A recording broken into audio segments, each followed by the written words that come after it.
تو ہماری بہنوں کو یہ چاہیے کہ اس بات کو وہ دیکھیں. یہ پلے کارڈ لے کر عورتوں کے نام پر عورت کہنا، میں کہتا ہوں بیٹی اور ماں اور بہن کی توہین ہے. یہ ملعونین جو ایک مغربی ایجنڈے پر کام کر رہی ہیں. اور آج اگر آپ یوٹیوب پر جا کر یورپ کے اندر اور امریکہ میں عورتوں کا حال دیکھیں اور ان کو جو فیملی لائف کے اندر معطل کیا گیا، صرف ان کو جوتی سمجھ کر ایک پاؤں میں استعمال کرنے کے لائق رکھا گیا، تو آج اس غلیظ اور مردود معاشرے کو آئیڈیل بنا کر پاکستان میں معاشرہ لانے کی بات کی جاتی ہے. جبکہ پاکستان کے معاشرے میں ایک بیٹی اور ماں کی نظر میں جو آئیڈیل ہوتی ہے وہ سیدہ زہرا پاک کی مبارک زندگی ہوتی ہے اور سیدہ خدیجہ اور حضرت عائشہ پاک کی زندگی. مکمل طور پر مسترد کرنا چاہیے میری بہنوں کو، اور کالج یونیورسٹیوں کے اندر اس ماحول کا لا کر وہ مغرب جو صرف دکھنے میں ایک للچائی بھی چیز ہے، کسی گندگی کے اوپر اگر سفید چاندی چڑھا دی جائے، وہ چاندی اس کا ظاہری حسن ہے، اندر اس کے اندر گندگی ہے. ہم نے وہ دنیا جا کر دیکھی ہے. اللہ اکبر. تو جو دین اور اسلام عورت کے لیے جو مقام پیش کرتا ہے اور اس کو جس دائرے کے اندر اتنی آزادی دیتا ہے، ایسا آزادی تو کوئی اور مذہب نہیں دے سکتا. لیکن اسلام جو عورت کو آزادی دیتا ہے، اس کے فطرتی، اس کا نیچر جس چیز کا تقاضا کرتا ہے وہ ہے حیا.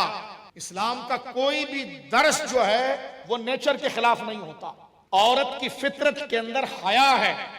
اسلام اسے اسی تعلیم کی اجازت دیتا ہے، ادھر ہی گھومنے کی اجازت دیتا ہے، ویسے ہی سنورنے کی اجازت دیتا ہے، ویسے ہی باہر نکالنے کی اجازت دیتا ہے، وہیں باہر جانے کی اجازت دیتا ہے، وہیں رشتوں کی قدر کی اجازت دیتا ہے.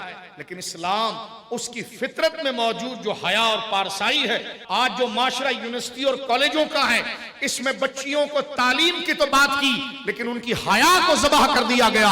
اور جب عورت سے حیا چلے جائے گی تو نہ اس کا حسن باقی رہے گا نہ اس کی وہ عزت. اسلام تعلیم کی بات کرتا ہے لیکن اس کی حیا مجروح نہ ہو. یہ کسی باپ سے پوچھیے آپ، یہ کسی بھائی سے پوچھیے آپ. کیونکہ مرد کے اندر جس طرح جرت اور باہر کی دنیا ہے، اس طرح عورت کے اندر ایک اس کی حیا ہے، اور وہ حیا ہی اپنے دامن کے اندر ہزار ہا کمال اور وفاداریوں کو سمیٹے ہوئے. لہٰذا آج ہم سے پوچھتے یونیورسٹیاں بچیوں کو پڑھانی چاہیے، کالج پڑھانا چاہیے. میں نے کہا کہ ہر وہ تعلیم دینی چاہیے جس سے خاتون کی حیا مجروح نہ ہو، حیا زخمی نہ ہو. اور جس معاشرے میں اس کی حیا مجروح ہو پھر وہ تعلیم دینا جائز نہیں ہے. پھر اس لیے بزرگوں نے کہا، میں اس چیز کا منکر نہیں ہوں لیکن میں یہ کہنا چاہتا ہوں، کیا وہ بچیاں اپنی حیا کو برقرار رکھ پاتی ہیں؟ حیا سے مراد اپنے دیکھنے میں شرم، اپنے سننے میں شرم، اپنے بولنے میں شرم، جو اللہ نے ان کو فطرتی حسن دیا ہے، جس حسن کے سامنے جنت کی حوریں بھی جھک جاتی ہیں، جو عورت کا اصل کمال ہے، کیا وہ اس کے اندر موجود ہے؟ اور اگر ایسا معاشرہ جو عورت کے فطرتی اور نیچر کے اس بنیادی تقاضوں کو پامال کرے تو پھر اس لیے بزرگوں نے کہا کہ عورت کے لیے سب سے بڑی تعلیم اس کو واعظ کرنا ہے، اس کو اس کا مرتبہ بتانا ہے. یہی اس کے لیے سب سے بڑی ڈگری ہے اور یہی اس کے لیے سب سے بڑے نجات ہے.